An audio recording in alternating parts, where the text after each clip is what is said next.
ڕۆژ باش بینەران و بسترانی کوردستان 24 ئەمڕۆژ بە کۆمەڵای بەڕگە و بابەتی تایبەت هاتینەوە میوانی ماڵەکانتان بەو هیواین هەمیشە پابند بن بە مانەوەتان لە ماڵەوە بۆ خۆپاراستن لە ڤایرۆسی کۆرۆنا و بەردەوام بن لە جێبەجێکردنی ڕێنمایە تەندروستیەکان و ئەو ڕێکارانەی کە حکوومەتی هەرێمی کوردستان دایناوە. ئێمە ئەمڕۆ زیاتر باز لەو بابەتانەکەین کە مێژوو تۆماری کردووە هەرچەندە لە تۆماری کوردستاندا یاخود لەو مێژووە پڕ نەهامەتی کە لە کوردستاندا نووسراوەتەوە ئەمڕۆ 32 ساڵتەیە پەڕێ بەسەر یادی بەسەر شاڵاوی ئەنفالکردندا کە 182,000 کەس کورد ئەنفال کرا لەم ڕۆژەدا لەلایەن حکوومەتی بەعسەوە و زیاتر لە 5,000 گوندی کوردستان خاپور کرا باشووری کوردستان خاپور کرا. بەداخەوە ئەمڕۆ کە هیچ ڕێوڕسمێک ئەنجام نادرێ بەهۆی ئەوەی کە ڕێنمایە تەندروستەکان جێبەجێەکەین و کۆرۆنا سەرجەم کار و چالاکیەکانی لە هەموو بوارەکان داوەستان و ئێمەش پابند دەبین. بەڵام لەگەڵەوەشدا سەرکردایەتی هەرێمی کوردستان حکوومەتی هەرێمی کوردستان هەر لە سەرۆکی هەرێم و سەرۆکی حکوومەتی هەرێمی کوردستان نیش جەخت لەواکەنەوە کە پێویستە ئەم شاڵاوی ئەنفال بە جینۆساید بناسرێنرێ لە جیهاندا هەرچەندە لەلایەن حکوومەتی عێراقیەوە بە جینۆساید ناسێنرا لە ساڵی 2007 بەڵام داوا ئەکرێ کە ئەمە هەروەکو یادێک نەبێ و ساڵانە یادی بکرێتەوە بەڵکو هەموو ئەو بیرە شۆڤێنیانەی کە ئەو کاتە وای کرد ئەو هەموو کووردە ئەنفال بکرێت و زینە بە چاڵ بکرێن ئەوانە لەناو ببرن. جگەلەوە ئێمە باس لەواکەین کە پێویستەکە چۆن خۆمان بپارێزین لە کۆرۆنا و هەروەها ئەو بابەتانەی کە پەیوەندی هەیە بە کۆرۆناوە کە ئەمڕۆ لەسەر داوای پارێزگاری هەولێر فرسەت سۆفی داوای کردووە کە ژووری ئۆپەراسیۆنەکان کۆبێتەوە بە بەشداری وەزیری ناوخۆ بۆ ئەوی بتوانن دۆخەکە بە چ شێوازێک ئاسایی بکەنەوە کە قۆناغ بە دوای قۆناغ هەرچەندە زانین کە لە دوێ نوێپێرەیە بوو شاری سلێمانی وردە قۆناغەکانی بەرەو ئاسایی بوونەوەی جێبەجێ کردووە بۆ هیواین پایتەختی کوردستانیش هەولێریش وردە و دەبچێتە قۆناغی ئاسایی بوونەوەی ژیان. سڵاوگەن. ڕۆژ باش بینەرانی خۆشەویستی ڕۆژ باشی کوردستان 24 هیوادارین کە ئەمڕۆ لەگەڵمان بن بۆ ئەوەی کە ئێمەشۆ بابەتانی کە ئامادەمان کردووە بۆ ئێوە بخێنەوە.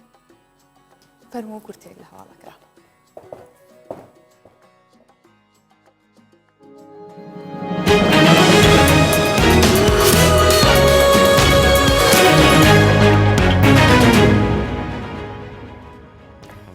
سەرۆکی حکوومەتی هەرێمی کوردستان ڕای دەگەێنێت پێویستە عێراق بەرپرسیارەتی دەستوری بۆ قەرەبووکردنەوەی تاوانی ئەنفال لە ئەستۆ بگرێت.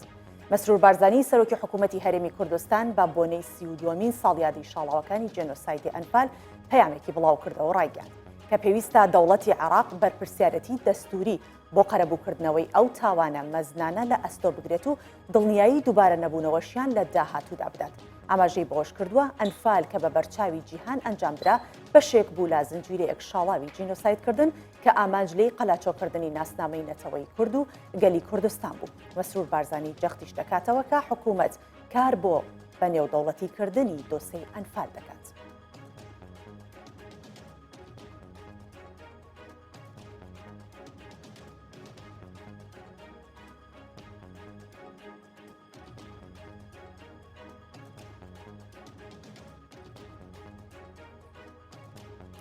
بیست و 22 توش بوو لە هەولێر و 5 توش بووی کۆرۆنا لە سلێمانی چاک بوونەوە.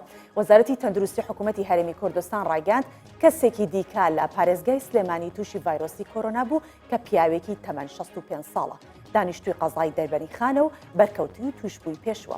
بەمەش ژمارەی توش بووان بە ڤایرۆسی کۆرۆنا لە هەرێمی کوردستان گەیشتە 331 کەس.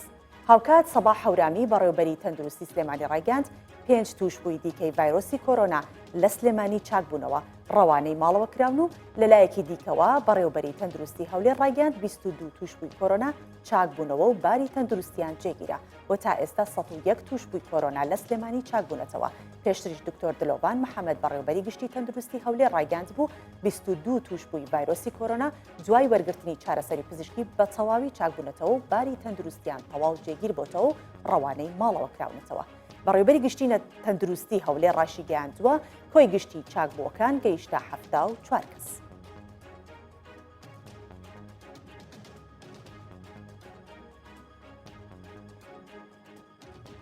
ئەمریکا پێشوازی لە ڕاستپاردنی مستەفا کازمی بۆ پێکێنانی حکوومەتی عێراق دەکات. مایک پۆمپیۆ وەزیری دەرەوەی ئەمریکا ڕایگەاند وڵاتەکەی پێشوازی لە ڕاستپاردنی مستەفا کازمی بۆ پێکێنانی کابینەی نوێی حکوومەتی عێراق دەکات. ڕاشیگەیان ڕاستپاردنی مستەفا کازمی کۆدەنگی سیاسی لایەنەکانی هەبوو. مایک پۆمپیۆ دەشڵێت پێشوازی لە هەنگاوەکانی سەرکردەکانی کورد و شیع و سوننە دەکەین کە گەیشتوونەتە ڕێکەوتن لەسەر پێکێنانی حکوومەتی داهاتوو. هیواشی خواست حکوومەتی نوێی عێراق بەرژەوەندیەکانی خەڵک بکاتە کاری لە پێشین. وەزارەتی تەندروستی عێراق کۆی ژمارەی پشکنینەکانی تایبەت بە ڤایرۆسی کۆرۆنا ئاشکرا دەکات. وەزارەتی تەندروستی و ژینگەی عێراق ڕایدەگەنێت لە سەرەتای سەرهەڵدانی ڤایرۆسی کۆرۆنا 37,000 پشکنین لە 1991 شوێن ئەنجام درراوە لە تەواوی وڵات وا لە هەرێمی کوردستانیش. و وەزارەتی تەندروستی عێراق 26 حاڵەتی دیکەی توشبوون بە ڤایرۆسی کۆرۆنای ڕاگەیاند. بەپێی ئامارە فەرمیەکانیش تا ئێستا زیاتر لە 700 کەس لە عێراق تووشی کۆرۆنا بووە. زیاتر لە 4,000 کەسی دیکە لە تورکیا تووشی کۆرۆنا بوون. فەخرەدین کۆجا وەزیری تەندروستی تورکیا ڕایگەاند 4,093 کەسی دیکە تووشی ڤایرۆسی کۆرۆنا بوون و 98 توشبووی دیکەی کۆرۆناش گیانیان لەدەستاوە. بەپێی ئامارەکانیش تا ئێستا 1296 کەس لە تورکیا بە کۆرۆنا گیانیان لەدەستاوە. وەکۆی ژمارەی توشبوانیش لە وڵاتە گەیشتە 61,049 کەس.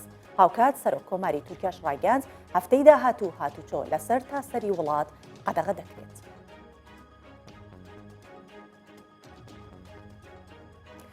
ژمارەی ئەو کەسانی لە جیهان بە کۆرۆنا گیانیان لەدەستداوە 118,000 کەسی تێپەڕاندووە. بەپێی ئاماری ناوەندی تەندروستی ناوخۆ و جیهانیەکان لە 24 کاتژمێری ڕابردوودا 1509 کەسی دیکە لە ئەمریکا بە کۆرۆنا گیانیان لەدەستداوە. هاوکات 566 کەسی دیکەش لە ئیتالیا بەهۆی ڤایرۆسی کۆرۆنا گیانیان لەدەستا. بەوەش ژمارەی ئەوانەی لە جیهان بە کۆرۆنا گیانیان لەدەستاوە زیاتر لە 118,000 کەسە و هەروەها کۆی ژمارەی توشبوانی کۆرۆنا لە جیهان 2 ملیۆن کەسی تێپەڕاند.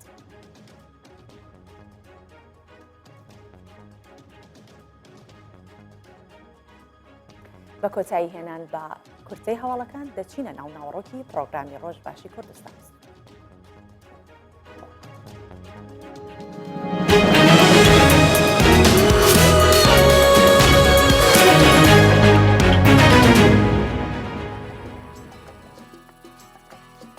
پارێزگاری هەولێر ڕایەگەێنێ قۆناغ بە قۆناغ ژیانی هاوڵاتیان ئاساییەکەینەوە. فرسەت سۆفی پارێزگاری هەولێر لە میانی بەشداریکردنی لە گەشتی هەواڵەکانی کوردستان 24 ڕایگەیان بە هیچ شێوەیەک ژیان وەک پێشوو ئاسایی ناکەینەوە، بەڵکو هەوڵەین قۆناغ بە قۆناغ ژیانی هاوڵاتیان ئاسایی بکەینەوە. ئاماژەی بۆش کرد ئەو هەنگاو ڕێکارانە لە پێنە و پاراستنی هاوڵاتیانە لە توشبوون بە ڤایرۆسی کۆرۆنا. ئێمە پێمان وایە مەترسیەکانی ڤایرۆسی کۆرۆنا هێشتا ماون. ئێمە پێمان وایە دەبێ زۆر بە هەستیاری مامەڵە بکەین، نابێ ئەو ماندووبوون و ئەو شەونخوونی و ئەو ئەزیەتدانەی کە چەشتمان بە خەساری بدەین، نابێ ڕیسەکەمان بکەینەوە خوری، نابێ پەلە بکەین، دەبێ هەنگاو بە هەنگاو زۆر بە هەستیاری بە مناوە ببێ، واتە بەنۆرە بێ، بە شێوازی دیکە بێ. هەندێک لەو شوێنانەی کە تا ئێستا نەکراونەوە بیانکەینەوە، بەڵام نابێ ببنەمایی دروستکردنی قەڵەباڵی، دەبێ بەو پەڕی ڕێکاری توندی تەندروستی بن و دەبێ خەڵک هاوکارمان بێ، دەبێ ئەو بڕیارانەی لە 16 مانگ دەردەکەین خەڵک ڕێزیان لێ بگرێ وەکو چۆن ڕابردوو ڕێزی لێگرتوون و هاوکارمان بوونە. ئەگینا هەموو ئەوەی کردومانە مانای وایە لە پاش ئەو هەموو هیلاکەتە بە خەسار دەچێت. بۆیە بەڕاستی من نامەوێت لە خۆمەوە بەهار بۆ خەڵک بهینمە چۆکان، نەخێر، هێشتا خەتەری گەورە لە سەرمان ماوە. لەوانەیە ئێستا کە قسە بەیەکەوەکەین حاڵەت هەبێت لە ناو هەولێر پێمان نەزانی بێت.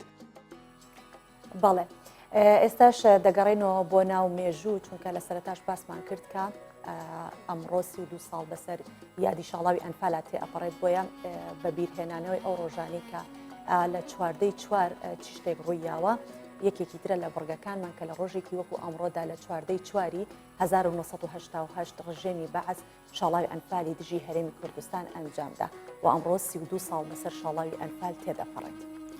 لە 4/4/2008 ئەنجومەنی نوێنەرانی عێراق ئەنفالی دژی کوردی بە جینۆساید ناساند. و لە ڕۆژی 4 ساڵی 2010 بەردی بناغی زانکۆی گەرمیان دانرا. لە 4 ساڵی 1975 کۆمەڵی بنجامین فرانکلین بۆ بنبڕکردنی کۆیلایەتی دامەزرا. و لە ڕۆژێکی وەکو ئەمڕۆدا کە لە 4 ساڵی 1865 ئەبراهام لینکۆڵن سەرۆکی ئەمریکا تیرۆرکرا. لە 4/4/1883 گراهام بێڵ سەرکەوتوو بوو لە ئەنجامدانی یەکەمین گفتوگۆی تەلەفۆنی لە نێوان دوو شار. و لە ڕۆژی 4/4/1912 کەشتی تایتانیک خۆی کێشا بە سەهۆڵبەندانی زەریای ئەتلەسی. بابەیەکەوە گۆڕانکاریەکانی ڕەوشی کەشوهەوای شارەکانی کوردستان ببینین.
هونەرمەندێکی ملی لە شاری دیاربەکری باکووری کوردستان لە پێناو دڵخۆشکردنی هاوڵاتیان لەو کاتەدا کە بەهۆی ڤایرۆسی کۆرۆنا لە ماڵەوە و کەرەنتینان لەسەر بالەکۆنی ماڵەکەی کۆنسرت بۆ دانیشتوانی ناوچەکە سازەکات و بە 3 زمانی جیاواز گۆرانی بۆ هاوڵاتیان دەچڕێت.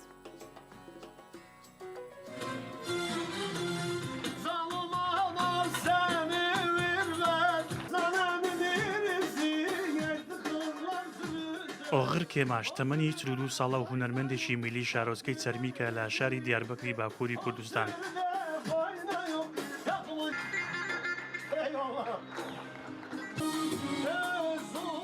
لە پێناو بەسەربردنی کاتێکی خۆش و پڕ میوزیک و گۆرانی ڕۆژانە لەسەر بالکۆنی خانوەکەی کۆنسێرت بۆ دانیشتوانی شارۆچکەی ساز دەکات بە زمانەکانی تورکی، کوردی و زەزاچی گۆرانی بۆ هاوڵاتیان دەچڕێت.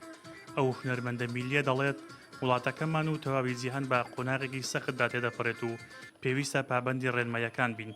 دەشڵێت تەنیا هاوڵاتیان لە ماڵەوە بمێننەوە ئەو بە میوزیک و گۆرانی دڵیان خۆش دەکات.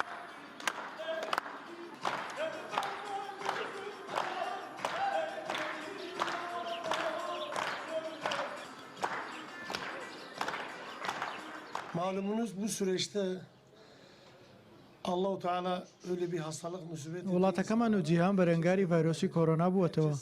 پشتیوان بەخۆی گەورەوە پەتایە تێدەپەڕێنین و بەسەریدا سەردەکەوین. ڕاستە وڵاتەکەمان بە قۆناغێکی سەختدا تێدەپەڕێت. بەڵام بە هاوڵاتیان تەنیا پابەندی ڕێنمایە تەندروستیەکان بن و لە ماڵەوە نێنە دەرەوە. من وەک لە ئاهەنگی دیکەی ئەو شارە گۆرانیان بۆ دەچڕم، ئێستاش ڕۆژانە لە باڵکۆنی ماڵەکەمەوە خەڵک دڵخۆش دەکەم. onlara benimle birlikte eğleniyorlar.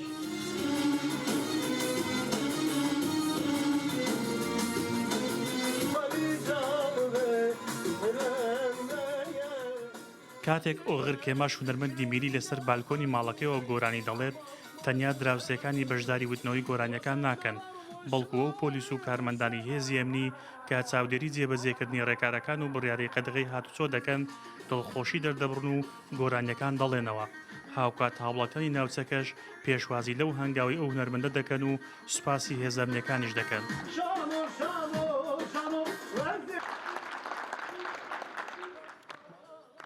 دوای زیادبوونی ژمارەی توشبانی ڤایرۆسی کۆرۆنا لە تورکیا، حکوومەتی ئەو وڵاتە ڕێکارەکانی بۆ خۆپاراستن تونتر کرد و بۆ ماوەی 2 ڕۆژ لە 31 شاری وڵاتە هاتوچۆی قەدەغە کرد. ئەوە شاوڵاتانی ناچار کرد لە ماڵەوە بمێنەوە خۆیان کەرەنتین بکەن. بەڵام لەلایەن چەند شارەوانەکی تورکیا گروپی میوزیک و گۆرانی دروستکران و ڕۆژانە کۆڵان بە کۆڵان دەگەڕێن و میوزیک و گۆرانی بۆ هاوڵاتیانی کەرەنتینکراو دەسڕن. هەروها لەسەر ئاسی تاکە کەسی و موختاری چەند شارێکی تورکیا میوزیک و گۆرانی پێشکەش بە هاوڵاتیان دەکرێت بۆ ئەوەی لە کاتی مانەوە لە ماڵەوە بێتاقەت و بێزار نەبن.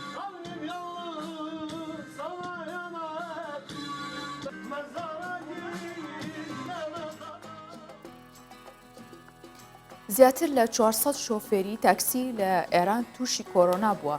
مرتەزا زامنی سەرۆکی سەندیکای یەکێتی سەکسیەکان لە ئێران ڕایگەیان بە پێی ئەو ئامارانەی دەستیان کەوتووە زیاتر لە 400 شۆفێری تاکسی لە سەرتاسەری ئێران تووشی ڤایرۆسی کۆرۆنا بووە.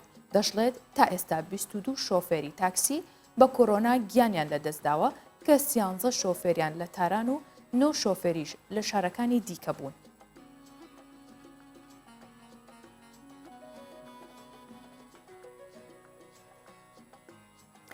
ڤایرۆسی کۆرۆنا زیانی بە زۆربەی کەرتەکان گەیاندووە، بە تایبەتیش کەرتی گەشت و گوزار لە وڵاتان.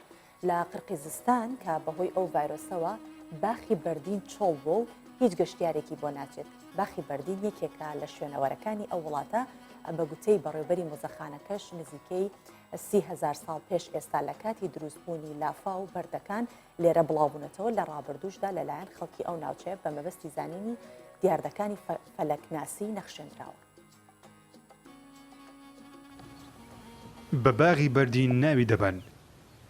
نزیک شاری چۆلپوونی قیرغیستان مۆزەخانەیەک لە ناو جەرگەی سروشدا. بە هەزاران بەرد کە نزیکەی 4,000 وێنەی ئاژەڵی لەسەر نەخشێنراون. شوێنەوارناسان دەڵێن سەردەمانێک ناوچەکە لەلایەن هۆزەکانە وەکو ناوچەیەکی ئاینی سوودی لێوەرگیراوە. بەڕێوەبەری مۆزەخانەکە دەڵێ نزیکەی 30,000 ساڵ پێش ئێستا لە کاتی دروستبوونی لافا و بەردەکان لێرە بوونە. نزیکەی 30,000 ساڵ پێش ئێستا لافاوێکی گەورە لەم دۆڵەدا ڕوویداوە کە ئەم بەردانەی لەگەڵ خۆی هێناوە. هەروەها وەک ئەوەی دەبینین وێنەی چەندین ئاژەڵی کێوی لەسەر بەردەکان نەخشێنراون کە ئەمەش دەرخەری ئەوەیە هۆزەکان پەیوەندیان لەگەڵ ئەم ئاژەڵانەوە هەبووە. شوێنەوارناسان و مێژوونووسان بە گرنگجیەوە لەم ڕووداوە سروشتیەوە دەڕوانن. ئەوان لەو بڕوایەدان لە کۆندا سوود لە بەردەکان بینراوە بۆ دیاردەکانی فەلەکی. ڕووبەری بەردەکان لە 30 سانتیمەتر بۆ 3 مەتر پێکهاتوون. سوود لە پارچە ئاسن وەرگیراوە بۆ نەخشاندنی بەردەکان. کەم پارچە شوێنەوارانە لە مۆزەخانەی مێژووی و کللتوری شاری ئیسک کۆڵ نمایش کراون. لە سەردەمی کۆندا ئەو نیگارانەی لە سەربەردەکان نەخشێنرابوون سوودیان لێوەرگیراوە بۆ زانستی گەردونناسی. نزیکەی 2000 ساڵ پێش زاین هۆزی ئەندرۆنیا لە ڕێگەی ئەم بۆشاییەوە توانیویانە گۆڕانکاری لە وەرزەکان دیاری بکەن. بۆ بینینی بەردەکان ڕۆژانە گەشتیارێکی زۆر سەردانی شوێنەوارەکە دەکەن، بەڵام ئێستا بەهۆی بڵاوبوونەوەی ڤایرۆسی کۆڕۆنا لە قیرغستان قەدەغەی هاتوچۆ لە ناوچەکە ڕاگەنراوە، بۆیەش گەشتیاری لێ نابینرێ. شوێنەوارێکی مێژووی کە وێنەیەک لە سەردەمی کۆن پیشان دەدا.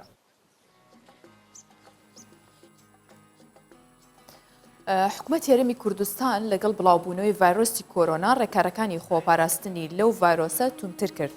هەروەها دەوامی فەرمانگەکان و ناوەندەکانی خوێندنی ڕاگرت، بەڵام بۆی قەیرانی دیکە سەر هەڵنەدات لەژێر ڕێکارەکان و ڕێنمایە تەندروستیەکان ئاڵوگۆڕی بازرگانی لە دەواازە سنووریەکان ڕانەگیرە.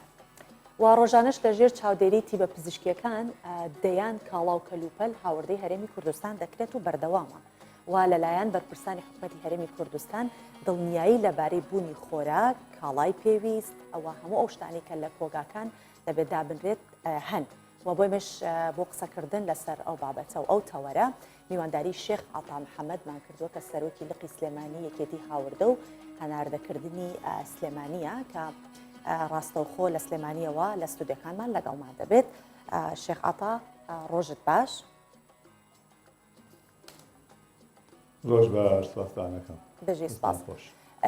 شێخ عەتا هۆکار چی بوو کە لەگەڵ ئەوەیش کە قەدەغەی هاتوچۆ هەبوو و سنوورەکان داخرا بوو ناکرا خەڵک لە ئێرانەوە یان لە تورکیاوە یان لە سنوورەکانی دیکەەوە هاتوچۆ بکە، بەڵام هەر هەناردەکردن با بڵین هاوردەکردنی خۆراک و ئەو شتانی کە پێداویستیە ڕانەگیرا و بەردەوامە.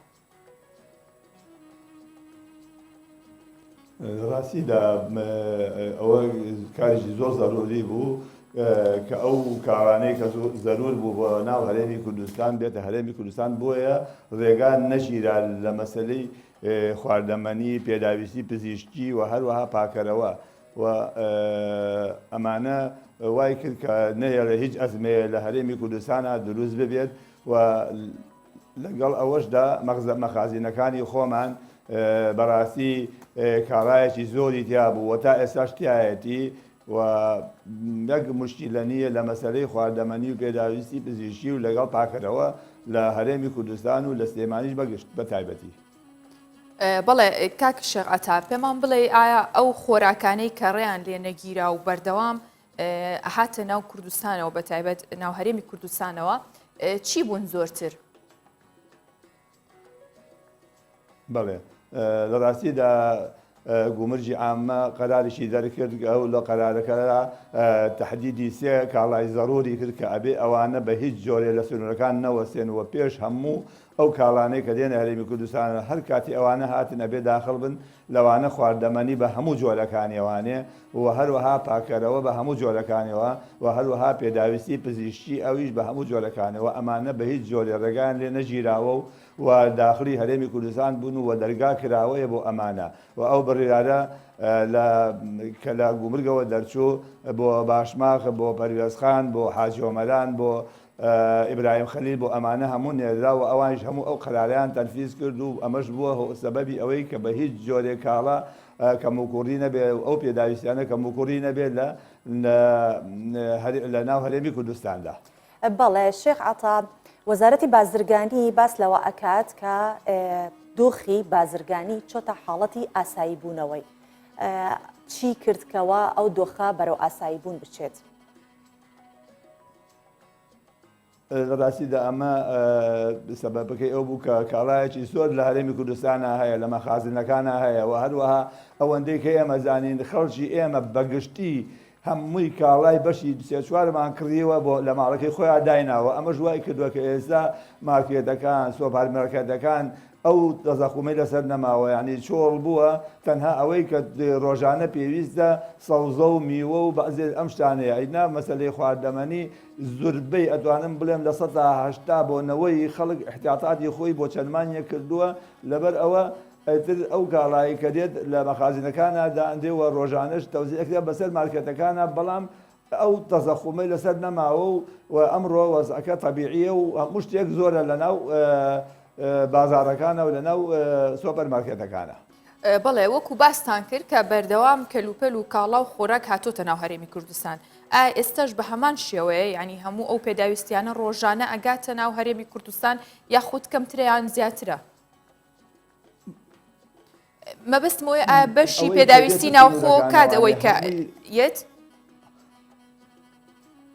بەڵێ بەڵێ بە تاعشید بەشیەکە و ئەگەر لە حدودی شتێت تاخیر بێت لە مەخازنەکانە ئەوەندە هەیە بای سێ چوارمانیکە بێجگەلەوە سێ چوارمانیکە بای سێ چوارمانیکە کەشت هەیە بەڵام خەتەکان نەوەستاوە بەردەما ئەو کاڵانەی کە باسمان کرد داخلی هەرێمی کوردستان ئەبێ و ئەمڕۆ مارکێتەکان هەمویان پڕن لەو کاڵا پێویستیانە ئەم لە ڕۆنە برنجە شەکرە چایە ئیتر پێداویستی ناوماڵ چی زەرور بێ هەمووی هەیە و هەروە پاکەرەوەکان هەیە ئێستا دەمامکیش لە ناو مارکێتەکانە زۆر بووە و شتێکی ئاسایی و پێداویستی پزیشکیش هەروەها بەڵێ زۆر باشەکاتە کەمی لە هاوردەکردنی خۆراکان نییە کۆگاکان وەک باسی لێوە دەکەن خۆراکێکی باشی تێدا پێداویستیەکان هەن بەڵام ئەبێ بزانین ڕێکارەکان چۆن گیراونەتە بەرکەوە خواردنانە بە شێوازێک دێن کە ماوە بەسەرچوونین یا وەکو جاری جاران میکانیزمەکە تونند و تۆڵە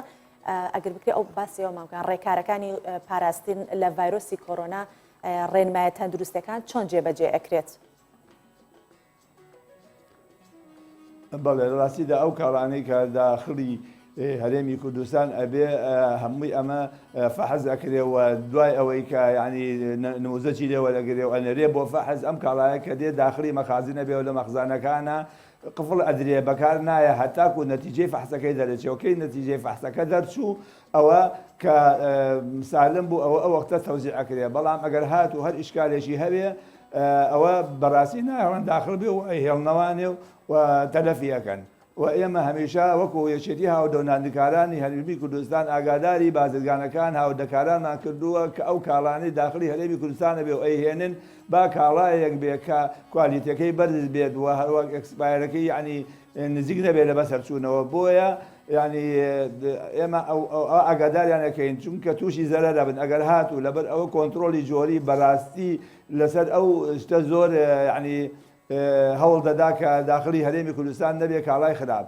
لەبەر ئەوە ترسمان نییە لەو شتانەی کەوا دێتە هەرێمی کوردستانەوانێ زۆر باشە ئەگەر بەو شێوەیە بێت ئەو کاڵانەی کە دێتە هەرێمی کوردستانەوە لە ڕێ ئەو بار هەڵگرانەوە دێت کە شۆفێرەکانیش خەڵکی ئەو با بڵین ئەو شارانن یان ئەو وڵاتانن کە دراوسەی ئێمن بۆ ئەوە هیچ زانیاریەکتان هەیە کە ئەو شۆفێرانە چۆن کارەکان ئەنجام دەدەن واتە هاتنیان لێرە بمێنەوە ئەبێ لە کەرەنتین بن ئەو میکانیزمە زانیاری دەسەر هەیە کە چۆنە یان شۆفێرەکانی ئێمە لەوانی تەحویل یان وەرەگرن ئێمە ئەو کاڵانەی کە دێتە هەرێمی کوردستانەوانێ هەر لە سنوورەکان لەوێ مەسەلە ئاڵوگۆڕی سیارەکانەکرێت سیارەکانی ئەوان هین ناکرێت یعنی چۆن ینی ئەو کاڵایە یەکسەر لە سیارێکی ئێرانیەوە یا تورکیەوانێ ئەخرێتە سیارێکی خۆمانەکە ئەو سیارش بە تەواوی فەحز کراوە هەروەها سایەقەکەی و ئەوانە هەمووی حساباتی کەواتە سیستمی ترانزیت نەماوە دەستکێش و هەروەها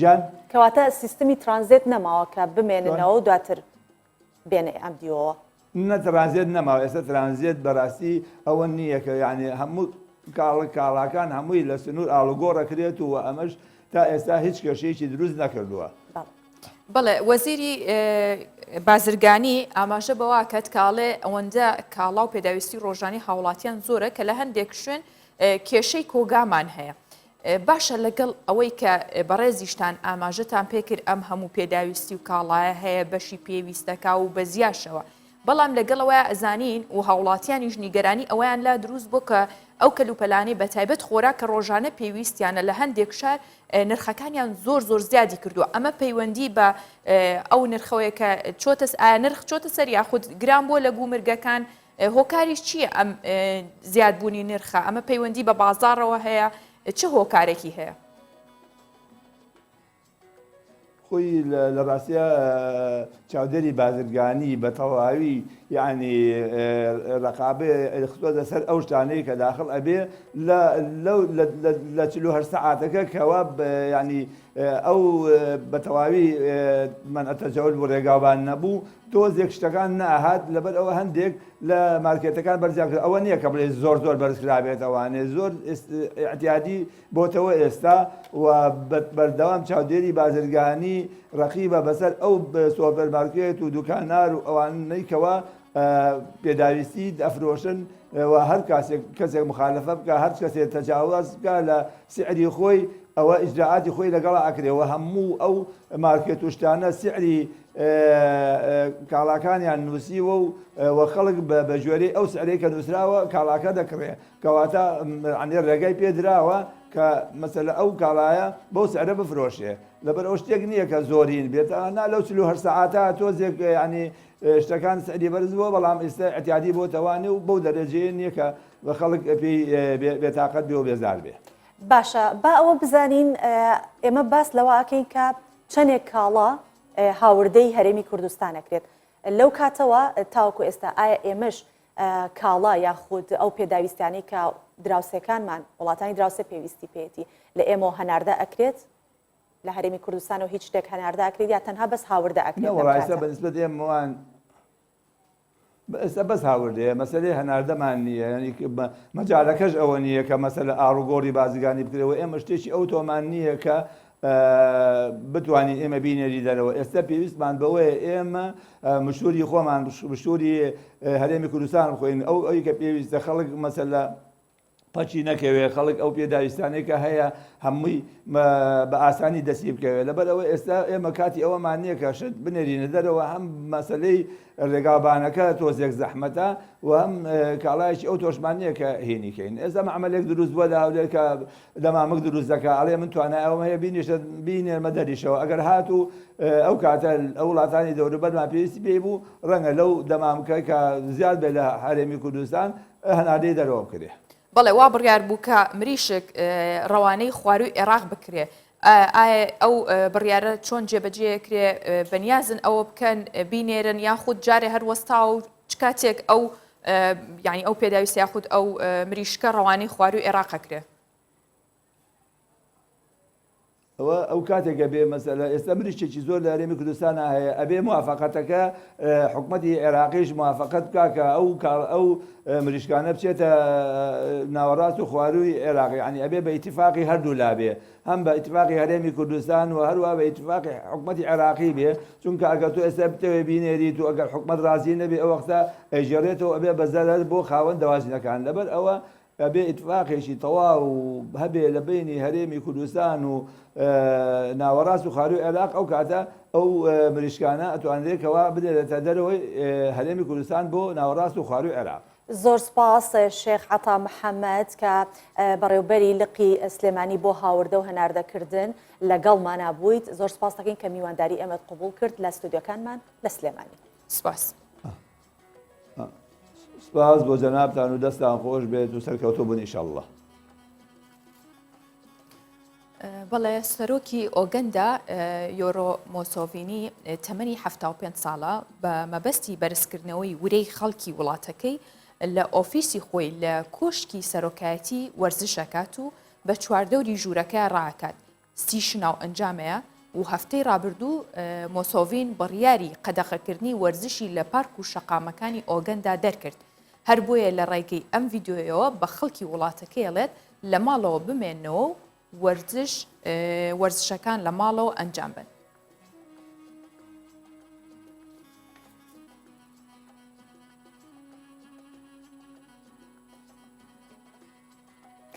ئەمڕۆژ هەواڵێکی دیکەمان هەیە لەسەر هندستان دوێنێ ئەوە بوو کە بە خەڵکیانە بوت ئەبێت داوای لێبردون بە نووسین 300 جار بنووسی 500 جار بوو پێم وابێ بنووسی سۆری بابزانی ئەمڕۆ پۆلیسی هندستان لەسەر شەقامەکان و کۆڵانەکان و لەسەر وتەی ئاینی ئینجیل بە دەنگی ئاینی ئینجیل بە دەنگی بەرز دەڵێنەوە ئەو سرودە ئەڵێنەوە کە ئەمەش بۆ ئەو کەسانەی لە وڵاتانە کریسیانن و ناتوانن بەهۆی بوونی ڤایرۆسی کۆرۆنا بچنە نەو کڵەسەکان و سروتە ئاینیەکان بە شێوەی کۆرس و هارمۆنی لە نێوان پۆلیس و خەڵکەوە دەوترانەوە.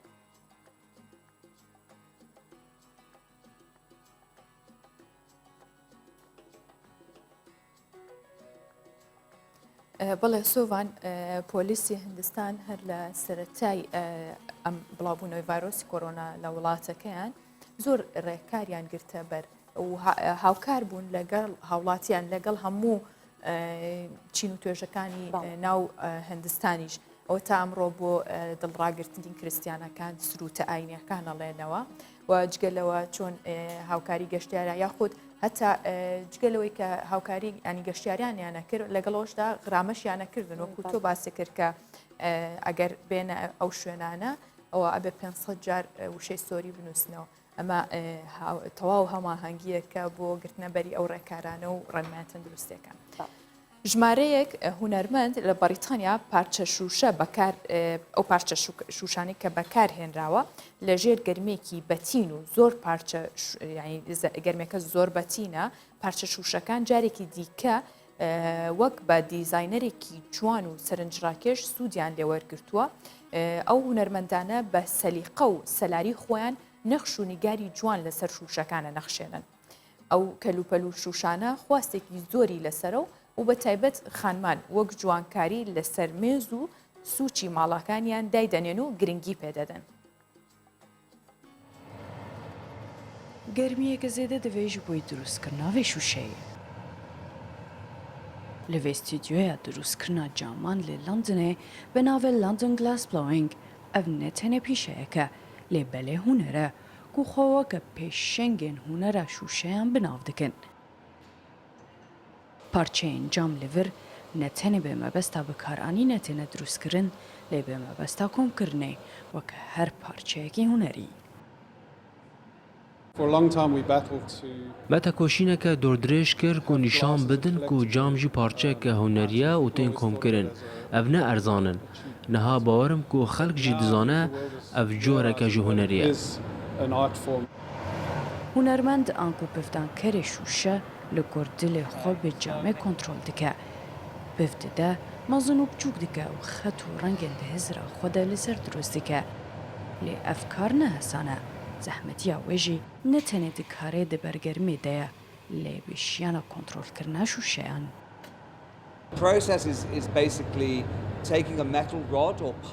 پێویستیا پفدانا شوشیان بڕاهاینانێ و ژێهاتبوونی هەیە ئەڤ مادە پێویستیاوێنا بۆ یەکێ هەیە کۆ باڵا مرۆڤ هەموو لەسەر بە وەرگلیژی گەلەکی گرنگن. ئەف ستودیۆ ساڵا 1976 ئالیە پیتر لیتۆن و هاتیە دامەزراندن وونەها هەژمارێک ژە هونەرمەندên پفدانا شوشەیان لە خۆ دەگرە و بە هاورە کار دەکەن و تەکنیک و بیرۆکەیەن خۆ بە هاورە دەگوهرن. ئیڤا عومەر کوردستان 24. هەمیشە کاری دەستی تایبەتمەندی خۆی هەبووە هەر کارێکە بەدەست دەنەخشێنرێت وەکو زەغرەفە و ئەنجامدانی تەتریز با بڵین لە هەندێک وڵات ئەبێتە لۆگۆی ئەو وڵاتە کە لەم شوێنەیە ئەم شوێنە کارە ئەنجامەدرێت و جاری وایە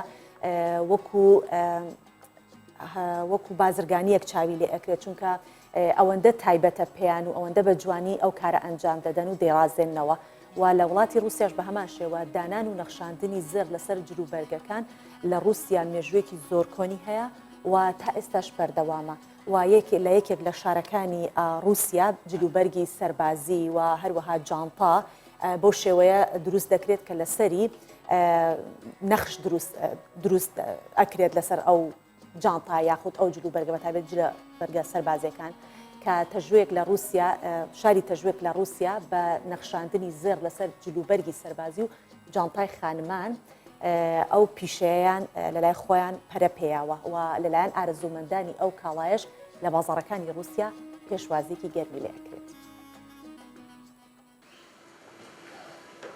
ji bo encamdana vî karê baldar û dûrînavan parça qumaşan pêdivî bikesên pispor û zîrek hene ji ber ku karekî qurs e û her kes nikare bigihîne serî. û dibe ku tenê li bajarokê Terjokê Rûsya çêkirina van neqşan têkirin ku tanha ev kareke bi neşûbî li wir hatiye parastin. لە تەرژۆک نەخشاندنا زێر لەسەر قوماش بۆ 100 ساڵا دوازدان ڤێتگەرە کۆژە 100 ساڵا ده ئەت پیشە بگشتی دەرباسی رووسیا ببوو لێنها کارگەهێن نەخشاندنا زێر لەسەر قوماش زێدەترش بۆ جل و بەرگن سەربازینە. ji bo nexşandina yek parça qumaş pêdivî bi doza de mijmêran heye û nexşandina qumaşan de em zêr û edavên herîr yên siruştî bikartînin. Ji ber ku ek kareke qurs e, du kes di nexşandina yek parça qumaş de kar dikin. نەخشاندنا زێر لەسەر قوماش کارێکی بە تەمامی دەستیە و پڕ هورگلینە و نابە یەک خەڵەتی دچێکردناوەی دە وەرەکردن ji ber lêçûnawê ya pir biha. Ji bilê nexşandina zêr li ser cil û bergên serbazît nexşandina çantayên jinan jî ev kare têkirin û bi germî ji balhejêkerên vî karê tê pêşwazî kirin ku her çi qas bi nerxek giran tê firoştin lê hejêkerên vê pîşeya kevne şûpî wekû diyarî ji bo heval û dostên xwe dibin. Reşa Barzan, Kurdistan 24. بەڵێ بەڕاستی ئەو نەخش و نیگارانە زۆر جوانە بە تایبەت کە وەکووتە سۆڤان کاری دەستیە لەگەڵەوەشە بە زێر کراوە ئەوە ئەوەنەی تر کارەکەی بە نەرختر کردووە چۆن لە لای ئێمەش کاری دەستی زۆر زۆر گرنگی پێدراوە لە کوردستان وەکو بینی چەندین جانقا و پێڵا و ئێسش لە ڕۆژهەڵات تو باشتر دەزانی کە چەند کاری بەڵێوان زۆر کاری دەستیان حەز لەیە بە تایبەتی تەنانەت ئەو سەرپۆش و لەچکانش کە ئەیکەن ئێستا شێوازێکی نووسینی زەغرەفەیی لەسەر ئەنجام بدرێت بەڵام ئەمەی رووسیا زۆر تایبەترە چکە بە زێر ئەکرێت بە تایبەتی بۆ سیناتۆرەکان یان کەسانێک کە دەرەجەی سەربازیان هەیە پلەی سەربازیان هەیە بە نەخشی زێر لەسەر شانیان ئەو نەخشانە دەڕازێنرێتەوە بە شێوازی تەتریس. گوتەیەک هەیەڵێت مرۆڤەکان زیاتر هەست بە ئارامی ئەکەن کاتێک دەردەدڵ بۆ کەسانی دیکاکەن. کتێبخانەی مرۆڤەکان لە دانیمارک ئەم گوتەی وەک خۆی بەسەردا جێبەجێ بێت.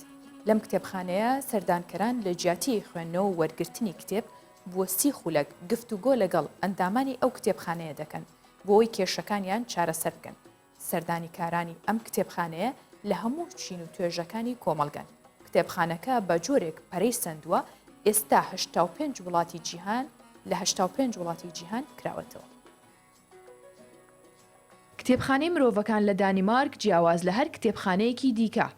لەم کتێبخانەیە کتێب ناخوێندرێتەوە یان بە شێوەیەکی کاتی وەرناگیرێت بەڵکو سەردانیکاران دەتوانن بۆ 30 خولەک لەگەڵ کەسانی بە ئەزمون لە کتێبخانەکە گفتوگۆ بکەن و کێشە و گرفتەکانیان بۆ باس بکەن بۆ ئەوەی هاوکاریان بکەن و چارەسەرێک بۆ کێشەکانیان بدۆزرێتەوە.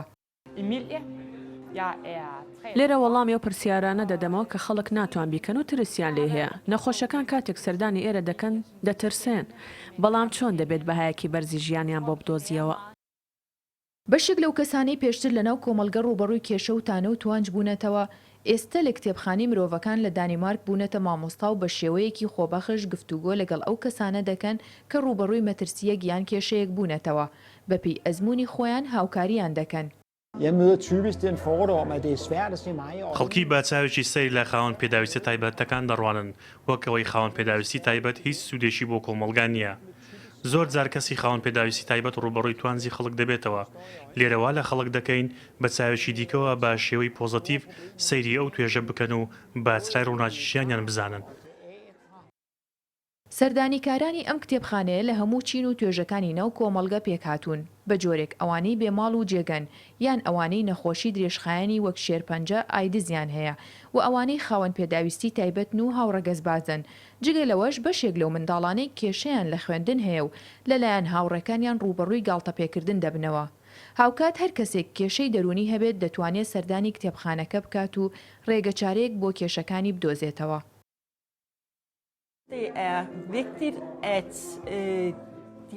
ئێرە جێگایەکی زۆر سەرنجڕاکێشەوە بۆ ئەوەی کەسانی دیکە بیناسێت. ئێمە بەیەکەوە دەتوانین کۆمەڵگەکەمان پڕ لا داهێنان بکەین. من لێرە شارەزایەتێکی زۆر باشم لەسەر کەسایەتی خۆم دروست کردووە.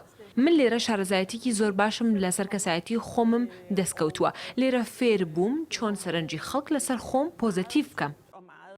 ئەم کتێبخانەیە لە ساڵی 2000ەوە لەلایەن ڕۆنی ئەبرێک دامەزراوە.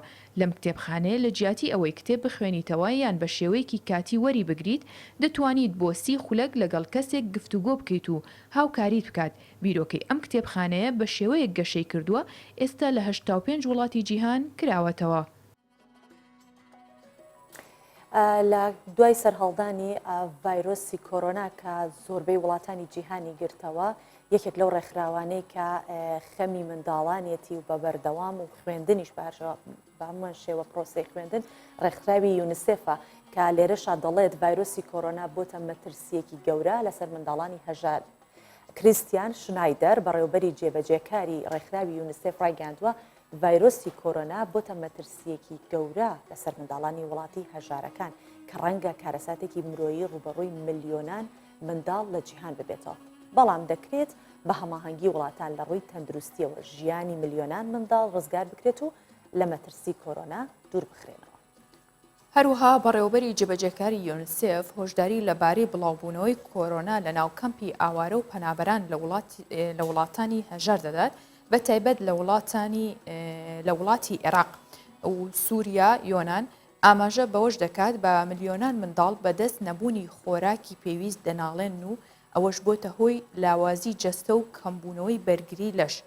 ڕێکخراوی یونیسێف داوا لە وڵاتانی ئەوروپا و جیهان دەکات بەهانای منداڵانی وڵاتانی هەژار و کەم دەرامەتەوە بچن بۆ ئەوەی لە هەڕەشە و مەترسیەکانی کۆرۆنا بپارێزرێن. هەرچەندە ئەو منداڵانەی ناو کەمپەکان یاخود پەنابەران لە دۆخی ئاساییدا ئەوان بارودۆخیان زۆر جێگیر نەبوو یاخود برسێتی تەنگی پێ هەڵچنی بوون، بەڵام ئەوتە ئێستا ئەوەندەی تر دۆخەکان لەسەر قورس بووە بەتابەت ئەو مناڵانەی کە هەمیشە لە ژێرهێڵی هەژاریشەوەن. بەڵێ هەر نەگەر مناڵانیش بە گشتی هەژاران لە هەموو بارودۆخێکی نەخوازراو ئەگەر بۆ کەسانێک نەخوازراو نەبێت تۆزێک گۆڕانکاری ببێت بۆ ئەوان زۆر گۆڕانکاریەکە بەرچاوترە و زۆر دەرئەکەوێت زیاتر و حتەنانەت لە زۆربەی وڵاتان وەکو مسر لە وڵاتانی وەکو ئەفریقا ئەو حاڵەتانە دەبینرێت کە بە بڵاوبوونەوەی نەخۆشیەک یەکسەر چینی هەژاران زۆر زەرمەند دەبن. دەینە سەر بابەتێکی تۆزێ سۆفترە و باس لە هونەرمەندێکی عێراقیەکەین کە بە گۆرانیەک پشتیوانی پزیشکان و کارمەندانی تەندروستی و ڕاگەاندنکاران دەکات کە چۆن لە بەرەنگاربوونەوەی کۆرۆنا ڕۆڵی خۆیان گێڕاوە. گۆرانیەکە لە زمانەکانی کوردی و عەرەبی وتراوەتەوە ینی گوێمان پێی ئاشنایە و لەناو ڤیددیۆ کلیپەکەدا هاوکارمان دیار جەمال کە پەیامنێری کوردستان 24 کاری لەسەر ئەمە کردووە بە یەکەوە دەیبین.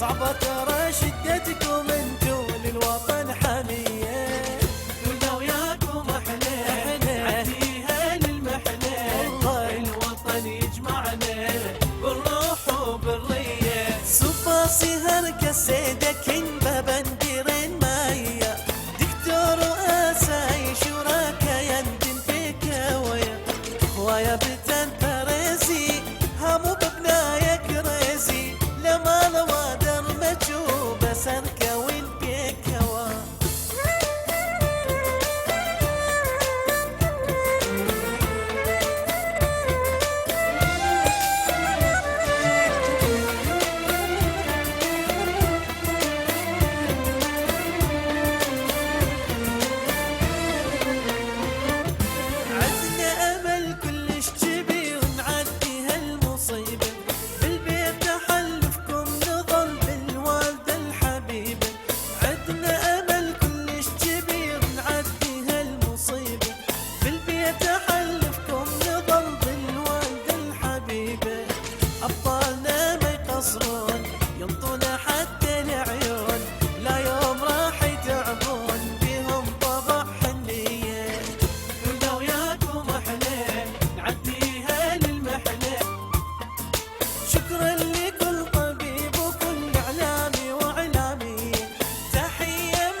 بەڵێ دەستخۆشی بۆ تەواوی ڕاگەیانکاران کە لە هەموو بارودۆخێکدا جا شەڕ بێ خۆشی بێ ناخۆشی بێ مەترسی بێ ئەوان هەمیشە لە ئەرکدان و دەستخۆشی بۆ هەموو پامنێرانی کوردستان 24 لە هەموو شار و شارۆچکەکان و تەواوی پامنێران و ڕاگەیانکارانی هەموو میدیا کوردیەکان. بەڵێ بەم شێوە هاتینە کۆتایی پرۆگرامی ئەمڕۆی ڕۆژباشی کوردستان 24 وە کاتژمێر 8 چاوەڕوان لەندن لە ئستۆدیۆکانی هەواڵ بە بۆڵتنی هەواڵەکانی کاتژمێر 8 لەگەڵتان. هەرشاد بن.